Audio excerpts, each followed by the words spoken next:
keep the million young. They get the best for some tasting time to swear. Next to you, oh, next to you. You know it's deeper than the rain, it's deeper than the pain. Take my fear in the face and then they can take away. Everything out. Standing next to you, and I'm right here. Standing next to you, standing right here. Oh, no, I ain't going nowhere. Oh, ooh,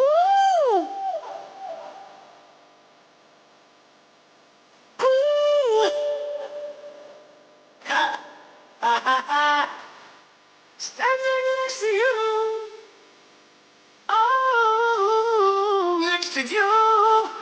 Step up right here. You feel it? Ghost. We rolling yet? Ghost. Yeah. Yeah. Yeah. Yeah. Ghost. Come on.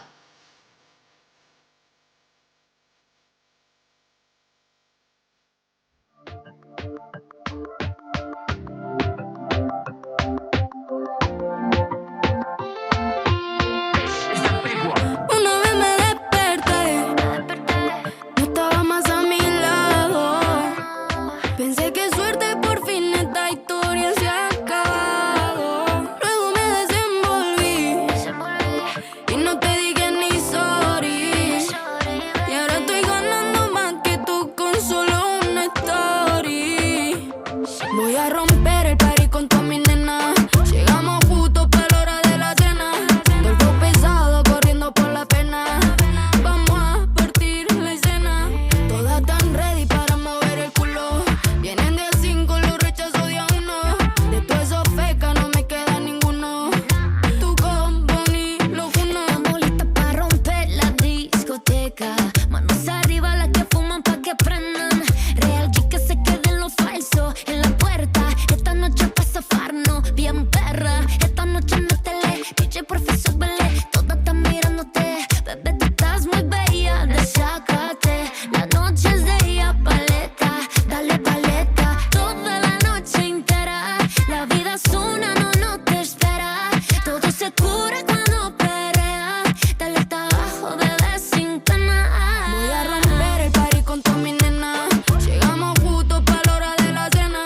Cuerpo pesado corriendo por la pena. Vamos a partir la escena. Todas tan ready para mover el culo. Vienen de 5, los rechazos de a 1. De todos esos fecas no me queda ninguno. Tu combo ni lo uno. Dice guau guau. How you getting on with that? I can do it pretty good. Let's welcome to the stage NLC First Vice President and Councilmember for Louisville, Kentucky, Kevin Kramer.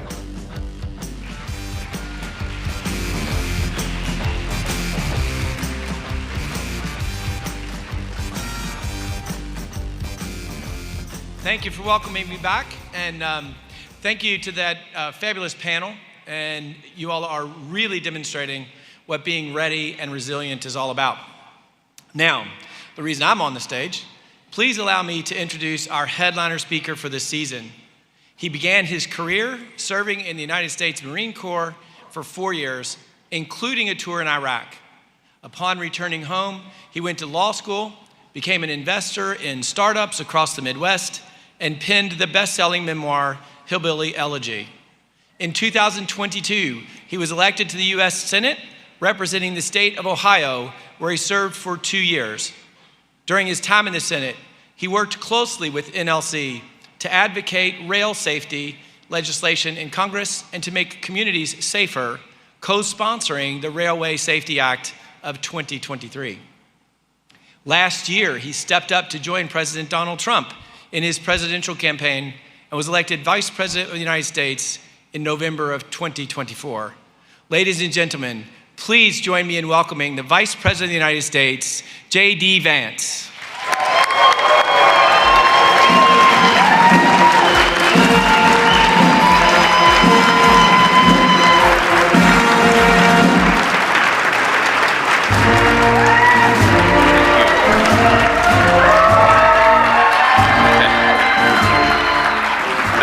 Thank you. Please take a seat.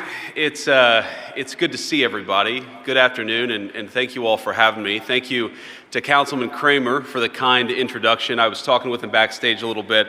My wife and I both love the city of Louisville and have spent a lot of time there. So thank you for being here. It means a lot, and thanks for the kind words.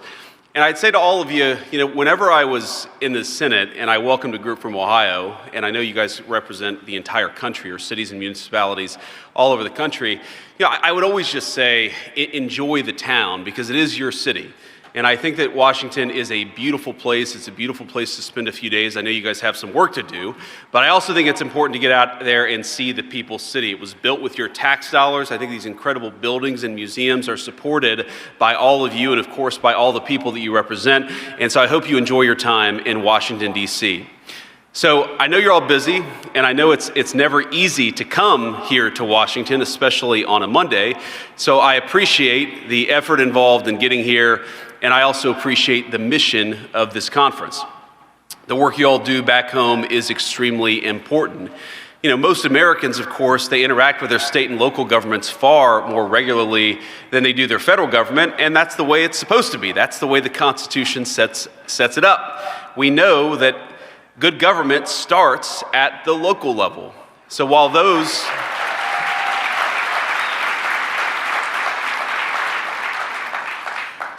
of us in Washington certainly take up most of the press attention, and we do that whether we want to or not, I want to acknowledge the enormous impact local governments have on the lives of our great American citizens.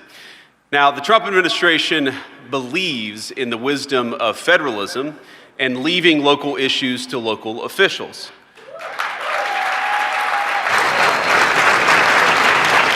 But we all also recognize the importance of supporting and collaborating with all of you because so many of the issues that you deal with, of course, implicate local issues, but state issues and federal issues as well. And one area of shared interest between President Trump and I think every single person in this room is the importance of providing good housing for our citizens at a reasonable and affordable cost. And I have to say, I'm hard-pressed to think of a time in my 40 years of life where it's been so hard for normal American citizens to afford a home.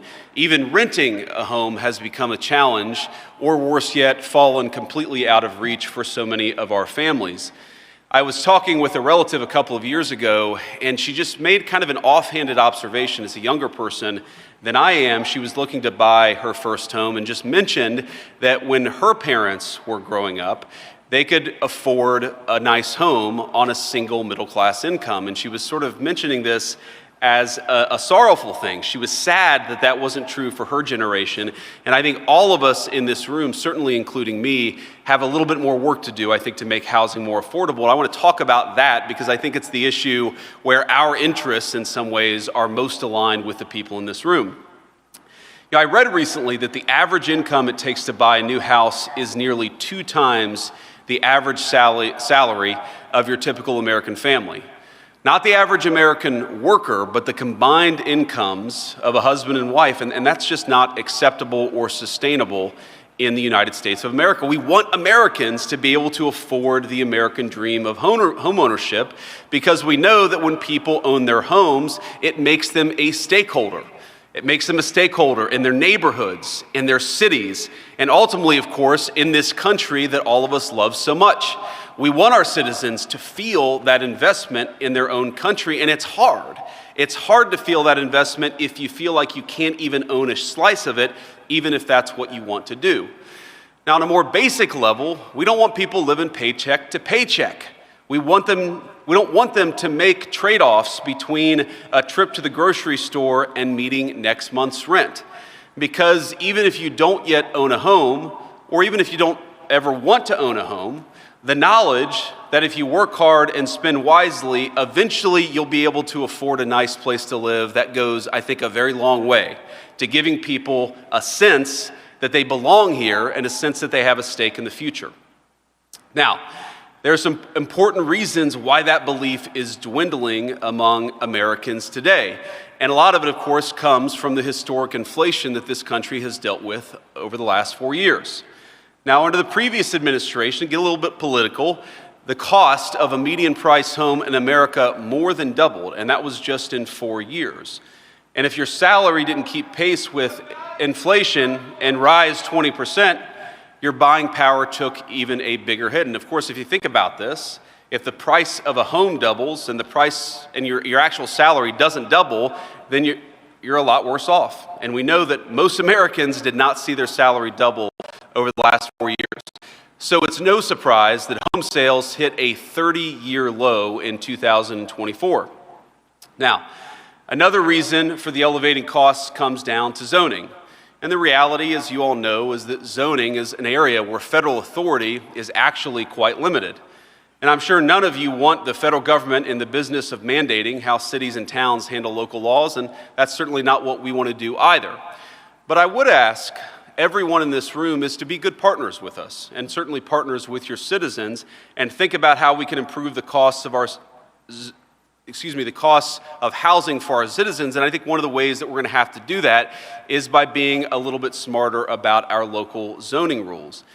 And in particular, when I think about zoning, I can't help but think about it without, of course, the communities that I know best, which are those that I represented in the state of Ohio. And Columbus, Ohio in particular, I assume we've got some Columbus people here. And Columbus is a boomtown in so many ways. I've got relatives and family members who live there, who love Columbus.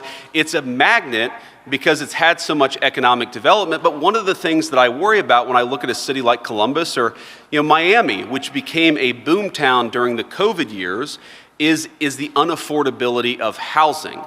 And we've got to fix that. If we actually want these places to be magnets, not just for jobs and investment, but also the dreams of our young people, we've got to actually make it easier to build homes. And in particular, I think the city of Austin has done a pretty interesting job. Because in Austin, you saw this massive increase of people moving in. The cost of housing skyrocketed, but then Austin implemented some pretty smart policies, and that brought down the cost of housing. And it's one of the few major American cities where you see the cost of housing leveling off or even coming down. Now, the Trump administration has taken important steps to make building cheaper and to boost the supply of housing. Now, of course, it's going to take time, but this is a day one issue for our entire team from the president on down. On his first day in office, the president issued an executive order making it a priority to bring down prices for new buyers. Now, part of that will come from slashing needless regulations, which, according to some estimates, account for about 25% of a new single-family build today. We've also seen Secretary Turner, our great Secretary of Housing and Urban Development, he's working hard on this issue, cutting some of the Biden rules at HUD that hike costs and shifted decision-making from local governments to Washington, D.C. And Secretaries Burgum and Wright, and certainly Administrator Zeldin at the EPA, are putting in important work to bring down the costs of energy, which is, of course, a critical input to the cost of building a home, to say nothing, of course, of heating one and keeping its lights on. But I actually want to focus on something a little bit different, because I think this is one of the areas where what the Trump administration can do and has done is going to be one of the major drivers of bringing down the cost of housing. Now, local zoning, regulations, the cost of energy, these things are about the supply of housing. How do we get more houses out there to be built? But I think it's important to talk about the demand side of the housing market. And so much of what we're doing in the Trump administration when it comes to the immigration issue is framed about law enforcement, about reducing fentanyl coming into our communities. And that is true. That is a big part of why we're doing what we're doing at the border. But when we talk about housing and why costs are so high, we don't talk enough about demand. And one of the drivers of increased housing demand, we know, is that we've got a lot of people over the last 4 years who have come into the country illegally. And that's something we have to work on if we want to meaningfully reduce the cost of housing too. Now just think about this. If you allow 20 million people to compete with American citizens for the cost of homes, you are going to have a large and frankly completely preventable spike in the demand for housing. And that is what we, of course, have seen, because while we made it a little bit hard to build homes in this country over the last 4 years, we've also unfortunately made it way too easy for people to compete against American citizens for the precious homes that are in our country to begin with. Now, I'll say this, it's actually not just an American problem either. If you go to Canada, where because of their laws and regulations, they've seen a massive increase in the number of people who have come into their country. You go to the United Kingdom, you go across the world, and you see a very consistent relationship between a massive increase in immigration and a massive increase in housing prices. And we have to be honest about that. Well, I see one of our nice representatives out here wants to actually, I guess, continue to flood the country with illegal immigrants, making your communities and citizens unaffordable.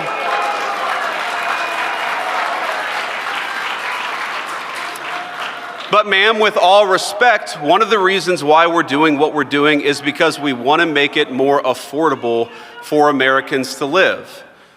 That is one of the reasons why we're doing what we're doing. Now, last week, I visited the southern border, and we decided to check in on what's going on there at the southern border. And of course, like I said earlier, you often hear about immigration enforcement as about crime and about drug trafficking, and that is a big part of it.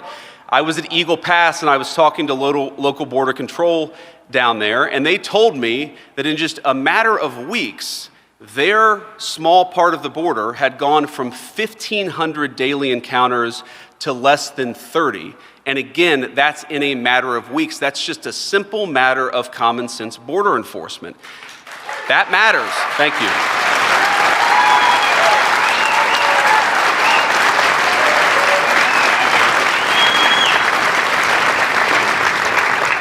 And let's talk about why it matters. I mentioned housing. But one of the things I heard down there, I was talking to the mayor in that community, and he said it's incredibly stressful on local resources. It's stressful on their local hospitals. It's stressful on their local schools to have this massive increase. And so while, look, I recognize there's a diversity of opinions here, clearly there is, I also think it's important to be honest about those disagreements, to acknowledge those disagreements, but to say that the reason why we care about border security is because we want your communities to be safer, we want them to be more affordable, we want there to be less drugs in our country, and we want your citizens to be able to live the American dream. It is the birthright of every single one of our citizens, and we're going to fight for it every single day.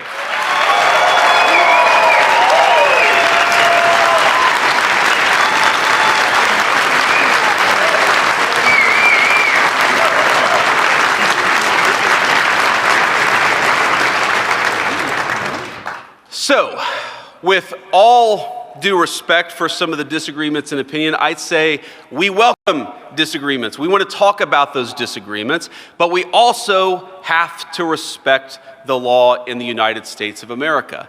And I can tell.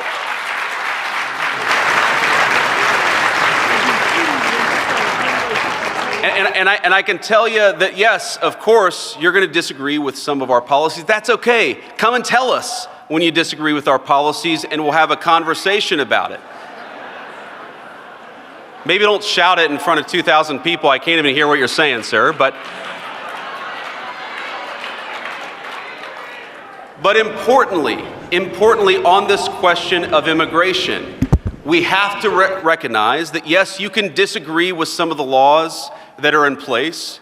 You can disagree with the enforcement of those laws. You can even vote for people who want to change those laws. But while we have immigration laws on the books, we will enforce them, and we expect our local municipalities to help us.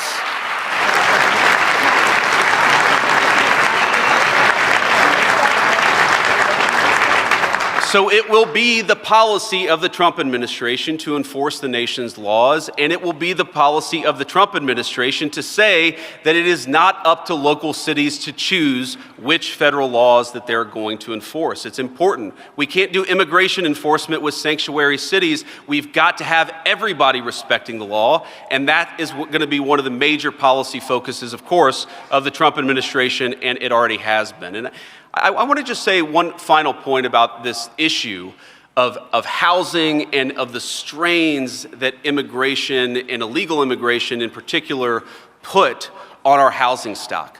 We know from economists that blue-collar folks are often those who face the biggest cuts in wages and in services when you have communities overwhelmed by illegal immigration.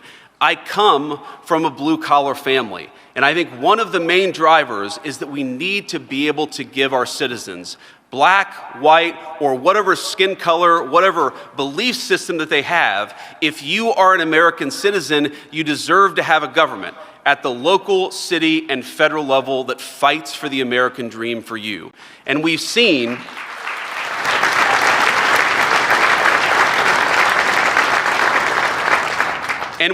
yes, over the Biden administration, but let's be honest, over 40 years of American policy, we've seen a lot of our blue-collar Americans, urban and rural, struggling to afford a home, struggling to raise their kids in safe communities, struggling to look to the future with hope and optimism. And so, with all respect for policy disagreements, I think that one thing that unites us in this room is that we want to give our blue-collar people in the United States of America a shot at the American dream again. We may disagree about how exactly to do it, but let's do it together. Let's fight for our people together, and let's reinvigorate the American dream for the American citizen once again.